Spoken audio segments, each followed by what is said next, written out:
The air in our grand ballroom was thick with the scent of expensive perfume and lies. Crystal glasses clinked, 1,000 tiny bells ringing in my supposed triumph. 40 years old, Alexander Zander Croft, the man who had pulled himself from the grimy streets of his youth to build a tech empire from a garage and a crazy dream. The room was a testament to that dream. Marble floors, a vaulted ceiling from which a chandelier sparkled like a constellation of frozen tears, and the city's elite swirling around me. My wife, Evelyn, was the picture of radiant grace. Her emerald gown hugged a figure maintained by personal trainers and sheer discipline.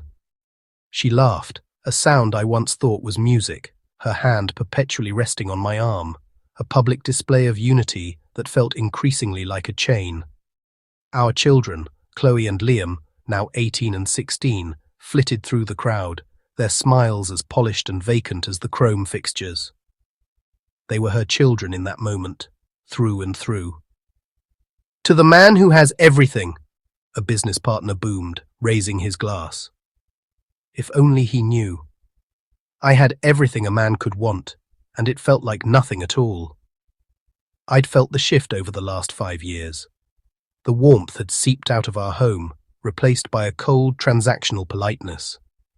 Conversations were about schedules, allowances, and public appearances. The family vacations felt staged, the laughter a little too forced. Evelyn's eyes, once full of fiery ambition that mirrored my own, now held only a cool, calculating gleam when they looked at me. I'd built this gilded cage, and I was the only one who seemed to realize we were all trapped inside. A hand squeezed my arm. Evelyn's. "Darling, it's time for your gifts," she said, her voice a silken purr.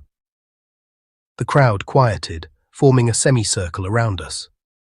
Chloe and Liam stood beside her, their faces alight with an excitement that seemed sharp, edgy.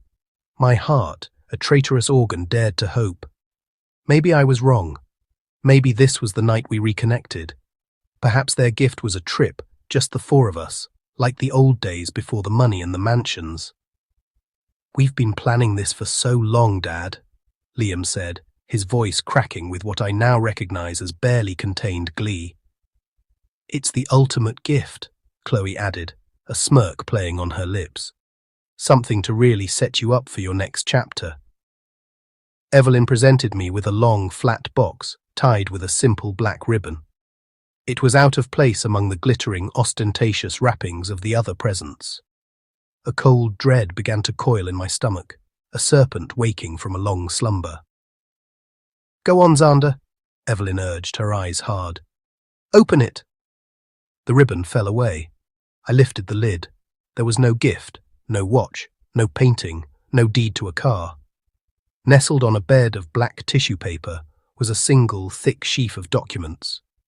The bold, capitalized letters at the top struck me with the force of a physical blow. Petition for dissolution of marriage. The room was utterly silent. You could have heard a pin drop on the plush carpet. "What is this?" I whispered, my voice hoarse. Evelyn's smile was a razor blade. "It's your freedom, Zander, or rather ours. I'm divorcing you. The papers are already filed." The world tilted. The faces in the crowd blurred into a smear of shock and morbid curiosity, but it was the laughter that truly shattered me. Chloe let out a tinkling, cruel laugh. "Happy birthday, old man." Liam snorted, puffing out his chest. "Yeah, congratulations on being broke. Everything is ours now. The house, the cars, the company. Mom made sure of it. You get nothing. You get nothing." The words echoed in the vast, hollow space they had carved out inside my chest. I looked at their faces. Evelyn's triumphant sneer, Chloe's mocking grin, Liam's arrogant glare. These were the people I had loved, provided for, built a world for, and they were tearing it down in the most public, humiliating way imaginable. The pain was a white-hot brand, searing through every memory, every sacrifice. I saw the late nights at the office, the missed school plays, the stress-induced migraines, all for them, all for this moment where they would spit on my life's work. And then, something miraculous happened. The pain didn't consume me. It crystallized. It turned as hard and cold as diamond. The 5 years of planning, the secret moves made in the shadows, the entire intricate counter-strategy I had codenamed Phoenix rose up in my mind, clear and flawless. I didn't rage. I didn't plead. I didn't even flinch. I simply nodded. A slow, deliberate dip of my head. I saw the first flicker of confusion in Evelyn's eyes. This wasn't the reaction she had scripted. She expected a scene. She expected me to break.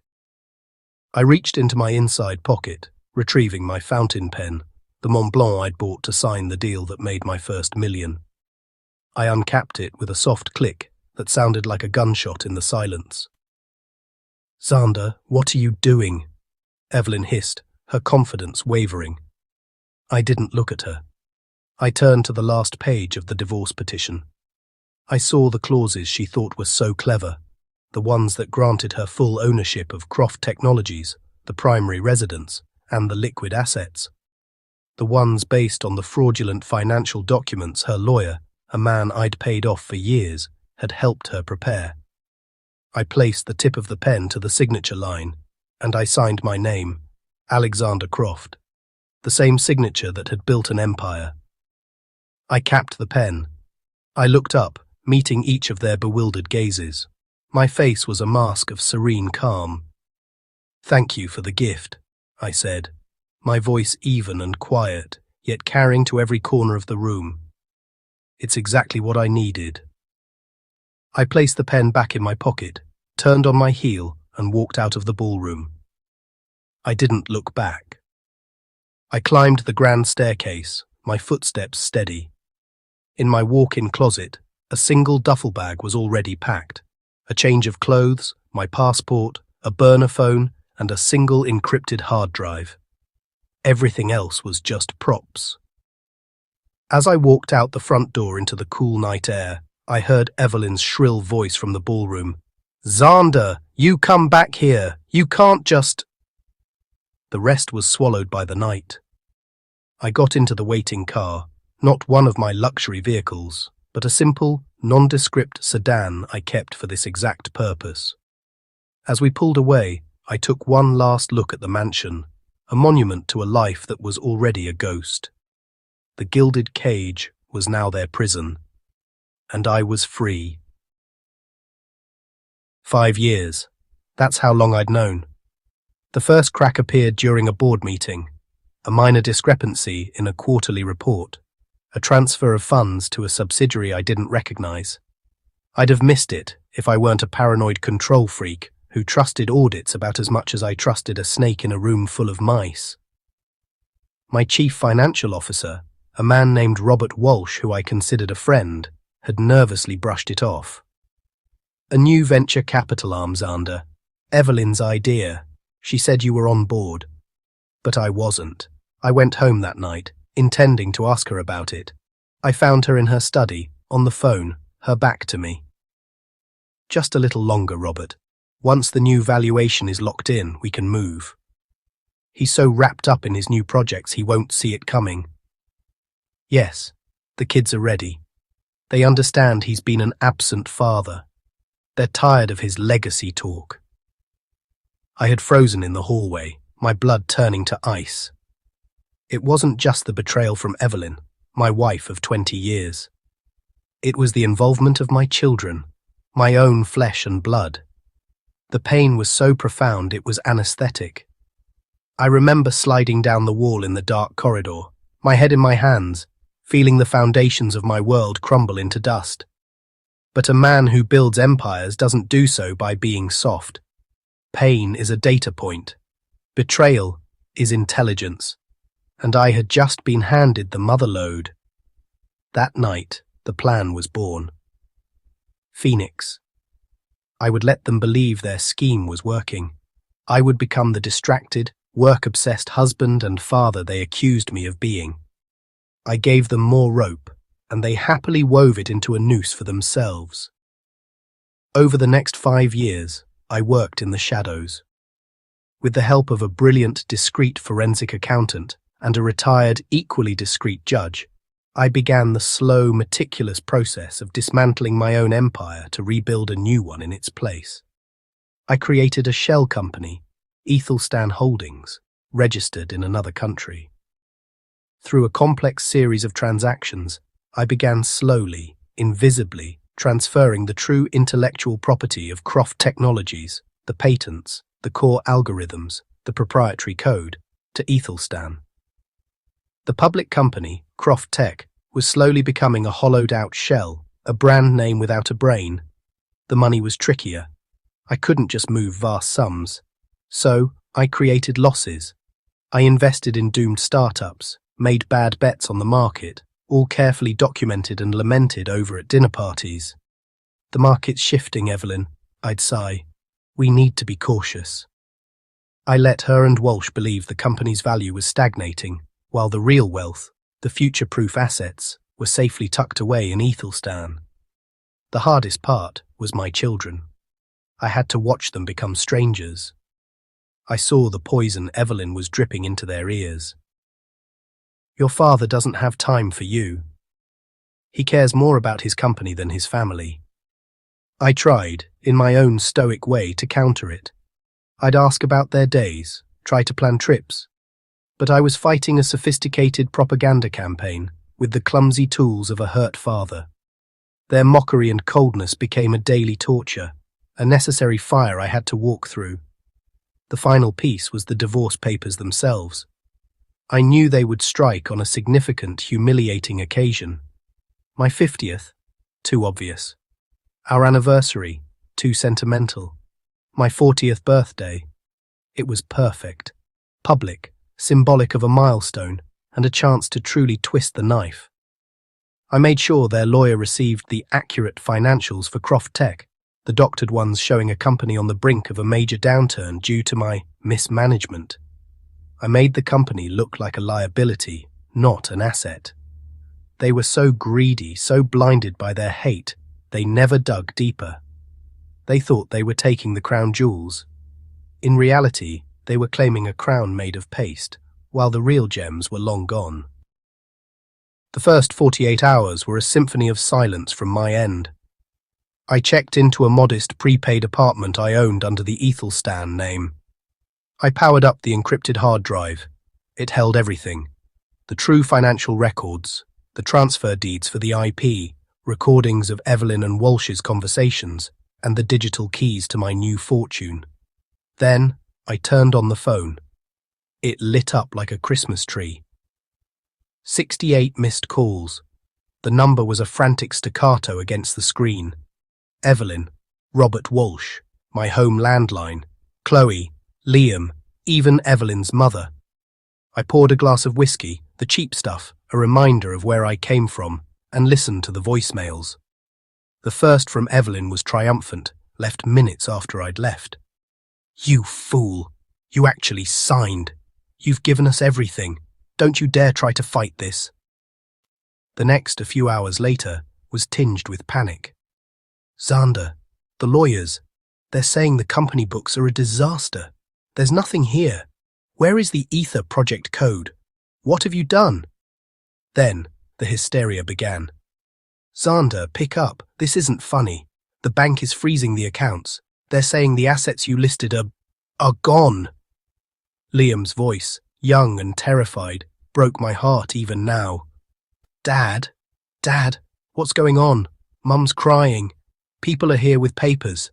They say we have to leave the house."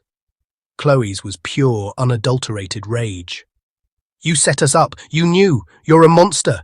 How could you do this to your own family?" The final voicemail was from Evelyn. The fight was gone, replaced by a hollow, broken whisper.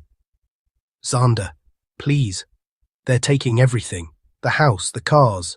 The press has the story. They're calling me a fool. Robert has been arrested for fraud. Please, I'm your wife. They're your children. We didn't mean it." Ah, but they did. They meant every cruel word, every mocking laugh.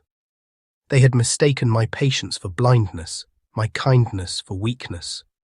They had believed the carefully constructed narrative of the distracted, aging lion, and they had moved in for the kill, only to find the lion had been guarding an empty den while building a new, stronger fortress elsewhere. I didn't reply to a single call. Revenge isn't about gloating. Gloating is a vulnerability. It's an emotional response. My victory was in the facts, in the cold, hard logic of the trap I had built. They were exposed, financially ruined, and socially humiliated. The world now saw them for what they were: greedy, treacherous, and profoundly stupid. I had walked away with my dignity intact. I had not begged, I had not raged, I had simply accepted their gift and revealed its true nature. That was priceless. A month later, I was standing on a windswept cliff in Nova Scotia, looking out at the churning grey Atlantic. The salt spray stung my face, a feeling more real than anything I'd experienced in the last decade. In my pocket was a simple new phone. Only 3 people had the number. The news cycle had devoured them. The birthday party betrayal that backfired. Croft's cunning checkmate. How a tech titan vanished and let his greedy family implode. Editorial pieces were written about the dangers of avarice and the power of quiet, strategic patience. I felt no joy, no triumphant thrill. There was only a vast, echoing clarity. The betrayal had hurt more than I could ever articulate. The loss of my children's love was a wound I knew would never fully heal. But in their act of ultimate treachery, they had given me the one thing I had lost: the truth. They had freed me from the gilded cage of a false life. They had shown me their true characters, and in doing so they had absolved me of any guilt or obligation. I had loved them, I had built for them, and they had tried to destroy me. The equation was now simple. The account was settled. My new company, Ethelstan, was already incorporated. The core team, the ones who had been loyal to me, not the Croft Tech brand, were already on the payroll. We were working on something new, something revolutionary, from a place of passion, not profit. I took one last look at the ocean, a force of nature that was powerful, untamable, and utterly indifferent to the petty dramas of men. I turned my back on it and walked towards a small, rustic cabin. There was work to be done, my work. For the first time in a very long time, it was all for me. The past was a country I had left. The future was a blank page, and I was finally holding the pen.